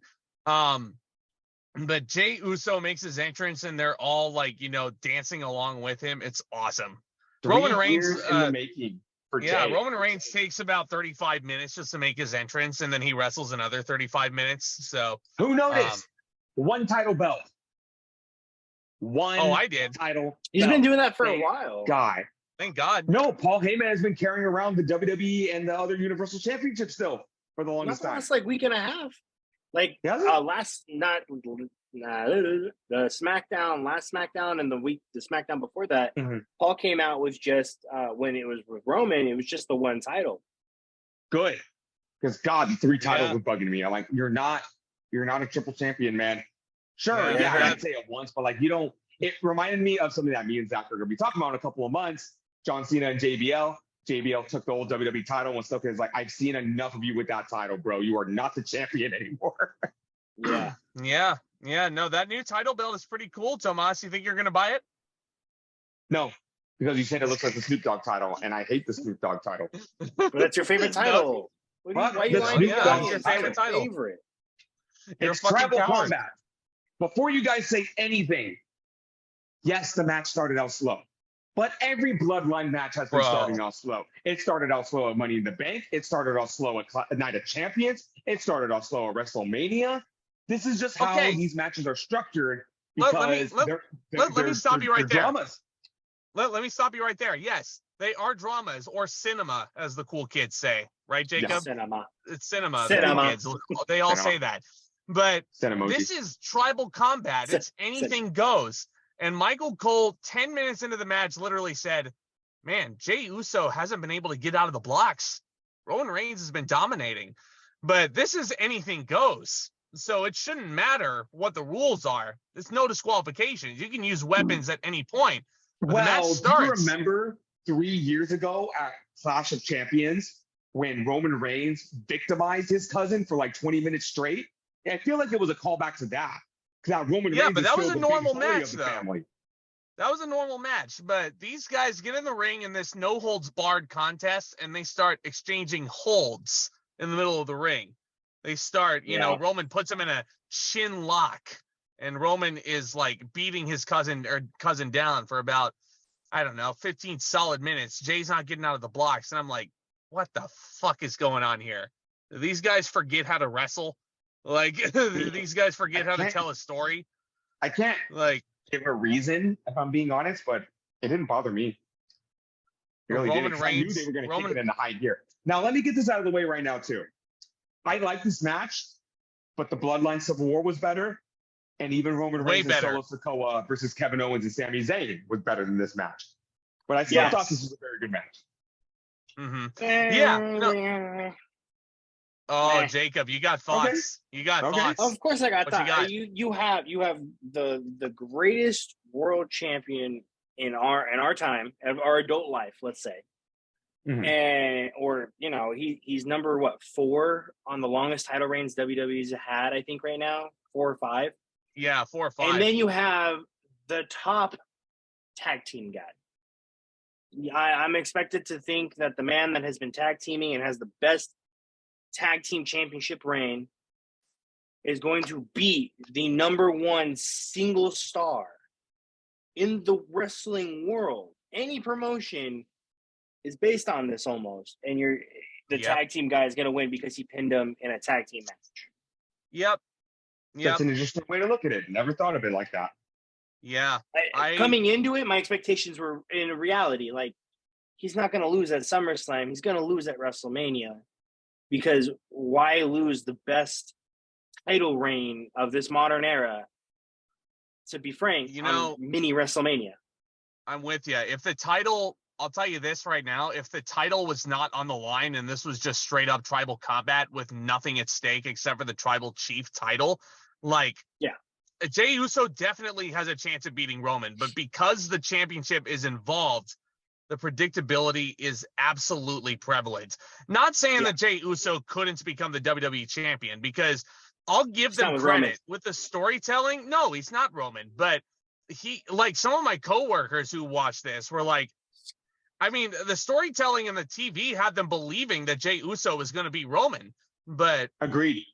When this match really kicked into that third act, but like I said, there were some inconsistencies in this match, and here's what I noticed. Solo. Okay, no, I'm not getting into that yet.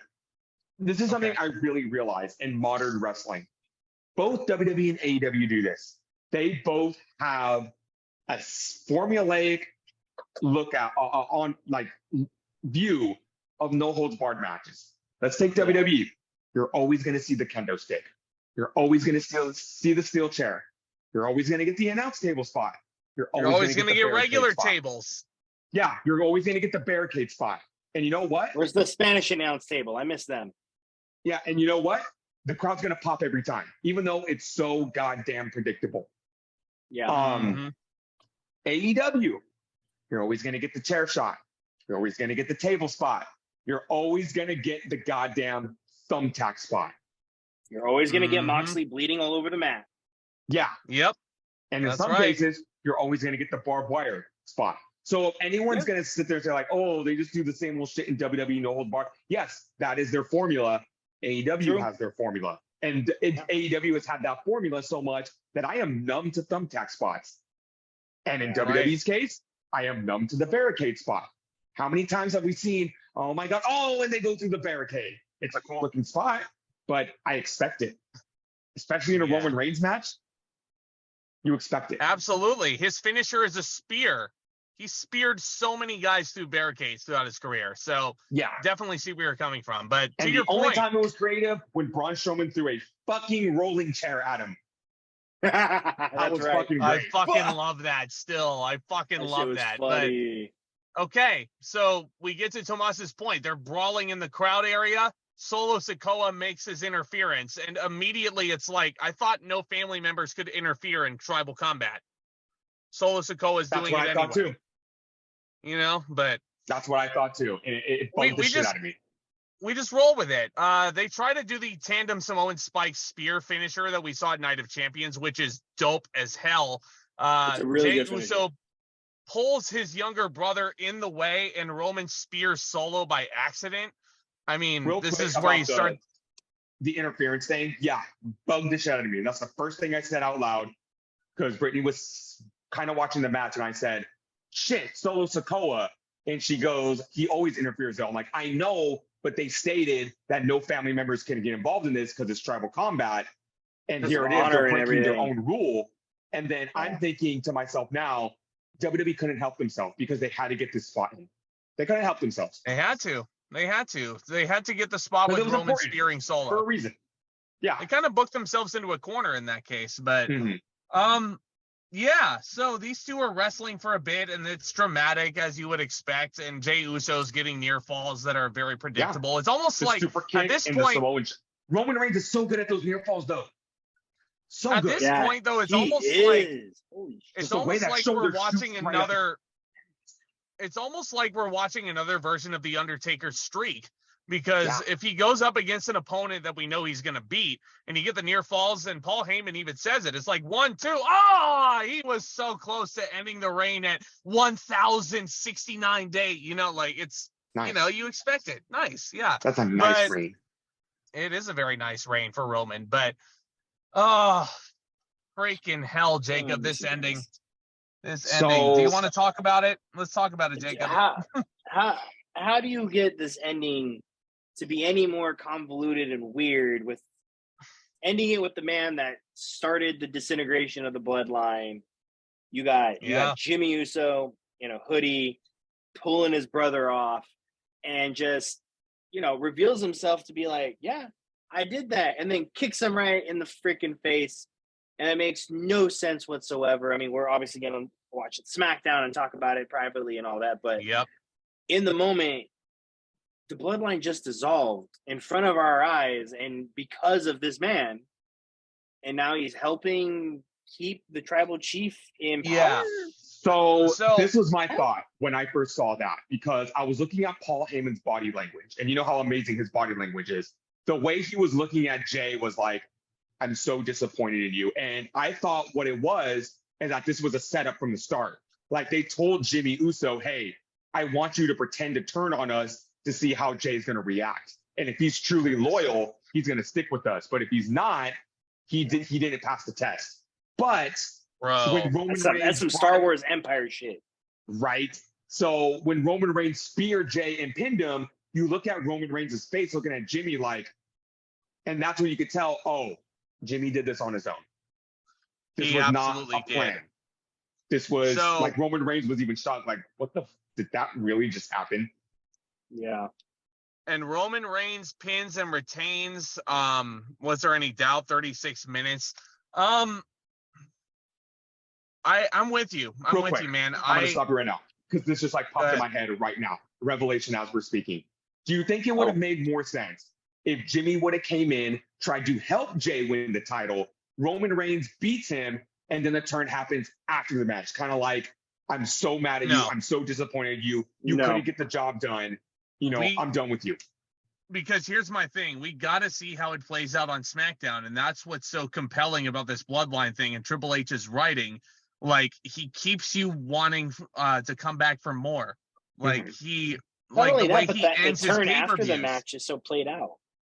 Yeah. I mean, so my thing is, Paul Heyman has gone on record to state that we're only at the bottom of the third inning with this bloodline thing, which I'm like, I don't fucking believe that. I don't buy that for a second, because Roman's got to lose that title at some point soon, because I'm starting to like these fans. Like, I know they were disappointed in Detroit.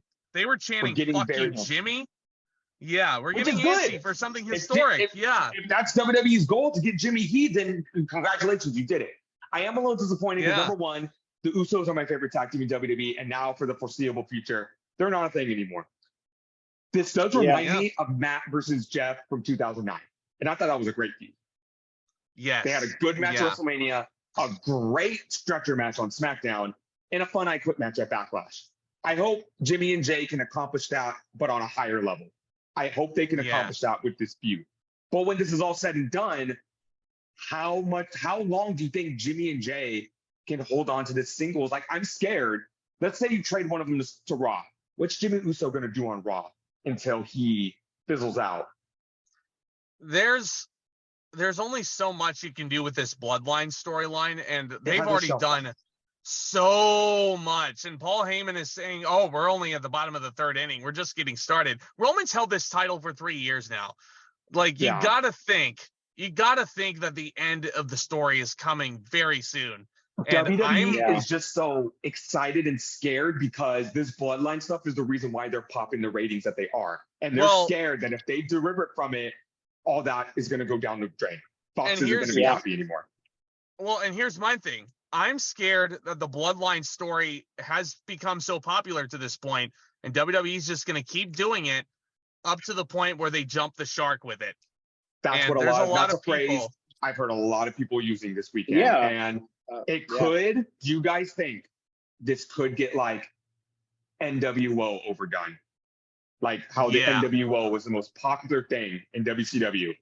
and then they overdid it and they ruined it. I don't think so anymore. I would have probably agreed to that if we felt like this when like Sami Zayn was in the picture, because the family was growing and it was growing with an outsider. And that was NWO's problem back in the day, right? They had their core family and then they got too many outsiders. And it's kind of even like the Bullet Club nowadays. Like Bullet Club was hot as all hell. And now, like, if you look at EW, there's Bullet Club Gold, there's the Bullet Club in New Japan, there's anybody can say they're from Bullet Club. Not cool anymore. Hell, there's not. two guys in TNA right now that are considered Bullet Club, and when they did that, I'm like, no, you're not. You're not. Yeah, you're fake Bullet Club. When it comes down to the bloodline, it's always just been the bloodline for the most part, other than Sammy, but they got away from that. So I think if they keep weaving in and out, like it looks like they're doing, it could fizzle out pretty quick. But now there's another layer. I think they'll be very much in danger of jumping the shark if it's revealed that Jimmy was a secret agent of Roman this whole time, because the storyline has been Jimmy Uso was the one who started this disintegration. Jey followed him. Jimmy had to have done this on his own. Which in the beginning, I was thinking when Jimmy started this, why isn't Jimmy getting the title shot? I know Jey was the guy who fought. It all started with Jey. It all started with, even back with the Sami Zayn stuff when everyone was like, oh, but Jey is so conflicted. I'm like, are you guys forgetting that Jey was the one who hated Sami Zayn at the beginning? Jimmy was the one who was BFFs with him. It was so inconsistent. So when Jimmy wasn't the one getting the title shot, I was like, why not? He's the one who pulled the trigger in the beginning, but now he's the one turning on Jey. I will admit, Bloodline Civil War was better than this. Tag team title match at Night of Champions was better than this. Hell, Usos versus Zayn and Owens at WrestleMania was better than this. Roman and Cody was better than this. Roman and Sammy was better than this. The whole Bloodline saga. Maybe not Reigns and Owens from Royal Rumble. That was a pretty basic match. But out of this whole Bloodline saga, the past like 6 to 7 months, this has been the weakest installment. Yeah, I'm going to go 3.25 stars on this main event. I think it went too long for its own good. Wow. Yeah. I still give it 4 stars. I thought it was good. I thought it was a great match with a good story. Like I said, still the weakest installment of the Bloodline stuff. It's going to be interesting. One point we did not bring up was Solo Sikoa. And when Sikoa took that spear from Reigns, when they were setting up for that barricade spot, Sikoa was looking at his thumb and was looking at Reigns. And Reigns for a second was like, you're not thinking what I think you're thinking, right? Because remember, the minute Reigns loses Sikoa, it's game over for him.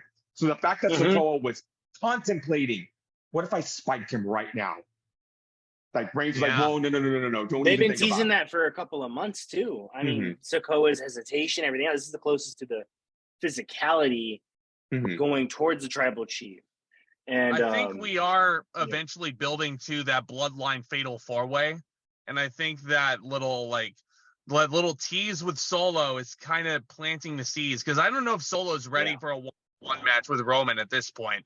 Maybe wait till after Roman loses the title to really propel Solo to that spot, but it's gonna be interesting. It's gonna be really interesting. But SummerSlam, good show, guys. Good show. It was 8. I think it was an 8 out of 10 for sure. I don't know if it's his best. My max ratings were pretty high on this. I'm gonna give it a 7.75 because compared to everything else we've gotten this year, this was so underwhelming with a lot of things. Like, we had some good moments and some good wrestling, but like Gunther and McIntyre could have been a lot better. Rousey and Baszler was a snooze fest. The Battle Royal was fun, but like it was just a Battle Royal. Lesnar and Rhodes needed a step. And it sure did. Now that you say that, I might be being generous. I think it's a 7.5 then. You know, just 7.75 I think is right in the middle. Jacob, what do you think? Well, hell, guys, then I'll just give a 7 at that point, so we have everything there. Oh, good. You got the whole board cleared. Whole board.